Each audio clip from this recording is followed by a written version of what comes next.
leaching. Leaching is doing, he's a busy man. He's a big man.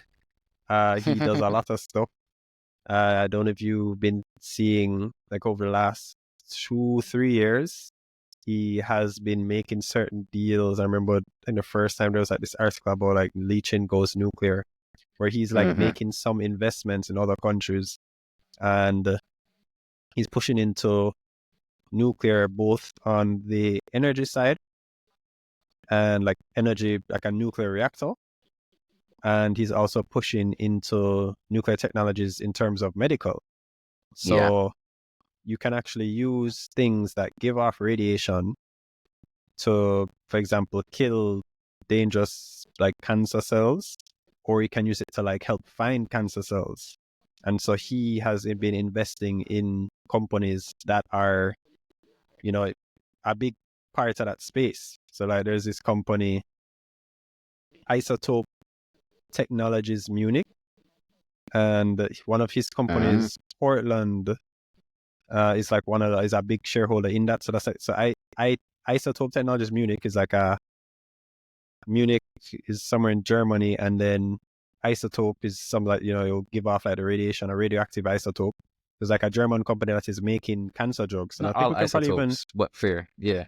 Isotopes just it's the same element, just different mass. But yeah, it's oh yeah, so radioactive. They make radioactive isotopes. I should say that. Yeah. So they are really big in that space in terms of like, I know that they're focusing on like cancer drugs, and so yeah, like so I'm wondering, could there be some synergies like there with NCB at some point? I don't know. I mean, probably not for the Isotope Technologies Munich, but one of the companies he's associated with, leaching, a lot of times he spends even though he's born Canada. in Jamaica, it's like, he spends a lot of time in Canada. I think that might be where he lives more of the time. And there's this company that they work with called Canadian Nuclear Labs.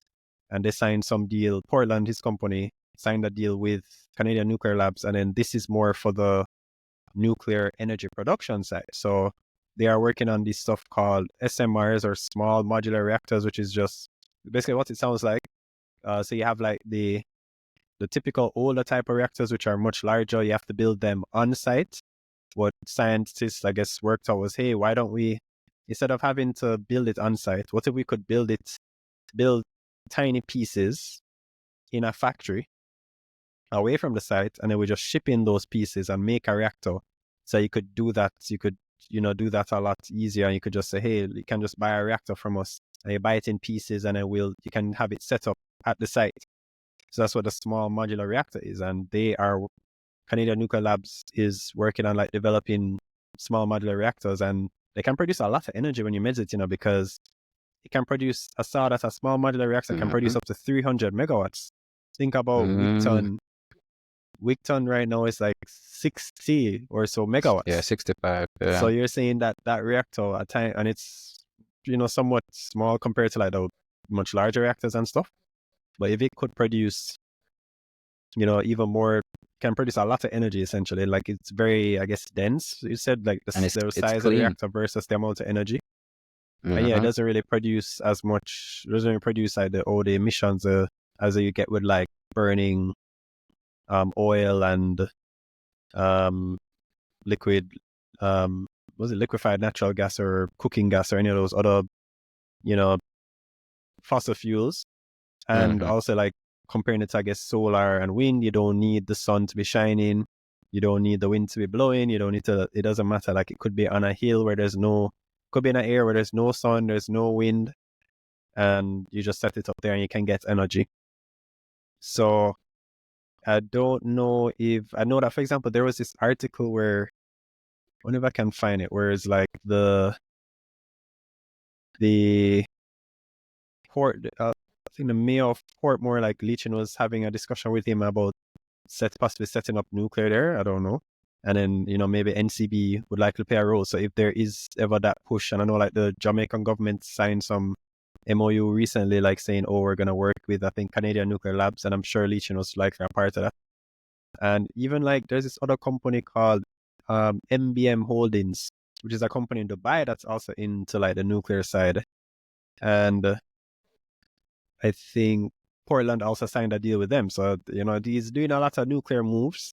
Yeah. And so if there is any way that at some point, maybe some of these nuclear deals could come in the region of NCB, like in the Caribbean region, NCB maybe would like a piece of it, because it's like, okay, if you need a bank to finance it as maybe part of it, or there's probably some role the bank could play with that.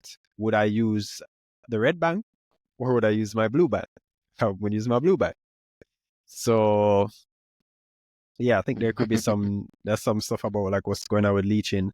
The other thing is that, the company that he owns NCB through, and it's like the largest shareholder in NCB, is AIC Barbados. And then if you notice what's happening, that what I say is that the AIC Barbados, it's like they essentially took out some loans at some point, and they are now reaching a point that they're going to have to pay back that money. But they have been having, I guess, an issue with selling that, because I guess when NCB was paying out, NCB used to pay out dividends every quarter consistently, but then when COVID hit, they had to start paying out dividends. Well, yeah, they stopped paying out dividends for like, I think maybe almost 2 years or so. So that used to be a lot of money, and it used to also be a really high dividend yielding stock. So it's like AIC used to get a lot of cash from that, and they probably were using that to help pay back some of their debt or cover expenses. But then when the dividends dried up, they're kind of like, hey, we need money.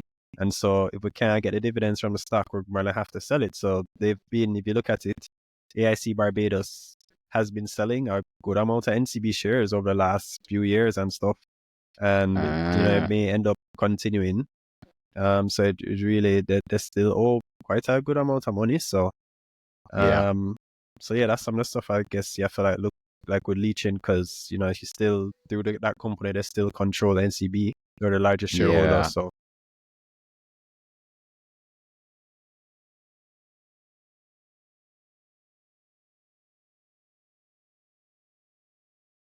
I think the nuclear thing could be a real thing if Jamaica actually does take on nuclear, because think about it now. The major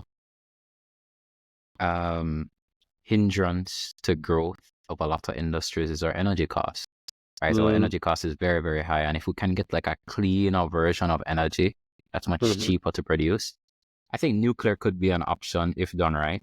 Everyone hears nuclear and they get, oh, Chernobyl, and like those are real fears. I'm not discrediting them. Worse, these new earthquakes and so on going on right now, and like Fukushima and so on. But in reality, though, it is a viable option in my opinion. The amount of energy you can get, and it is clean and so on, if done right, it definitely would be funneled through NCB.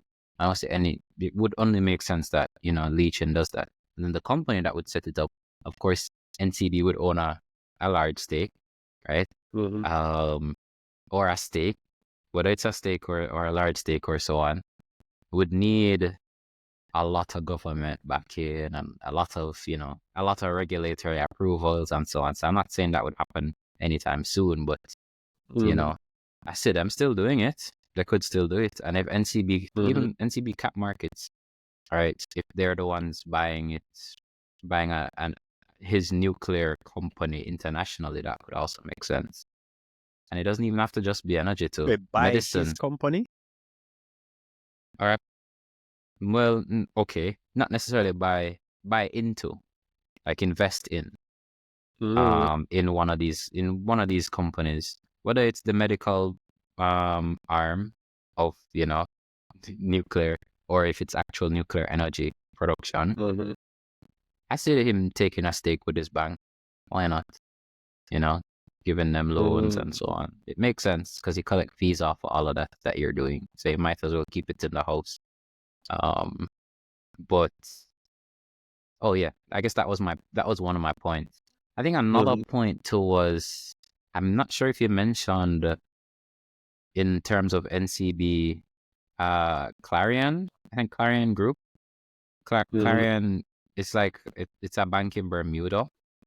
Well, NCB Financial Group owns a large stake in Clarion Bank. Just sold 30. you're saying that they sold part of their stake to Cornerstone. Yes. They sold, I think, 30% of their stake, or are in the process of selling. I don't know if it was actually completed. Yeah, I think they're still in that process. I don't think it was. Yeah, I don't think it was But they're still completed. going to own 20%. Yeah, they want to own 20%, and Cornerstone would own the rest, or a big piece, or was it 70% Cornerstone would own after that transaction? They would just own a large stake. So you're right when you said, AIC's been selling some NCB. NCB also, trying to reorganize and free up some cash and so on. So you can see a lot of transactions happening within that industry, just in and around leaching. He's just restructuring his whole portfolio. And this is just how it looks massively, right? Large sales, APOs, which you're probably going to touch on, and so on, all of those things. So it's just something to keep in mind, I guess, because he is doubling down on nuclear energy, it seems. So yeah, but it's a not just energy. Remember, nuclear, medical too. Medical, yeah, and that's also where medicine is going currently. So it makes sense to bet on it, because that's targeted therapy, as you said, can find the cells. So having a radioactive isotope, and we were taught this in med school, like iodine 131, because the thyroid itself absorbs iodine, right? It's targeted towards the thyroid gland. Same with a lot of other isotopes or radio labeled. I don't want to get too deep in medicine, but that's literally where medicine is headed. We spoke about a lot of that stuff. If you guys haven't checked out, we did an episode on Apex or IPCL, where I think we kind of explain a lot of those kind of stuff. True. But was that Tickers? That was Tickers. Yeah, I'd actually be willing to let us know, guys, in the comments if you'd want us to do an episode, because I was actually reading on some of the drugs that company was developing, like some of the cancer ones, because they actually have like some ongoing trials and stuff, and some of the trials had finished and stuff. So they actually will tell you the date, and you can see, hey, like how much. So usually what they'll do is like they'll say drug. Okay, there's drug A, which is say the standard drug. This is the kind of drug that you'd give most kind of people with, say, prostate cancer would get. And so that's like standard of care. And then they're like, okay, we know that, it's this effective, or people can live for this long when they get it. Okay, let's try drug B, which is, say, the new drug they're developing, the one that has a radioactive isotope. So it will go after the cancer cells, and it'll try to just be the cancer cells, and it will give them like tiny bits of radiation and kill them. And they'll say, okay, how does it compare when we give the people that old drug or the other type of drug versus this new radiation drug? And does it make them live longer? Does it make them have less side effects? Does it make them lose their hair less? All those different stuff. So they actually give you a lot of data and stuff like that. And so, yeah, let us know if you want us. I could probably work on doing an episode like that. That would be fun for us.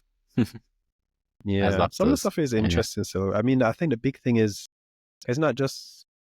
So, I think one of them was actually on prostate cancer, and prostate cancer is very common, but it wasn't like just all prostate cancer. It's like subsets of subsets. But once again, I think we'll do a whole.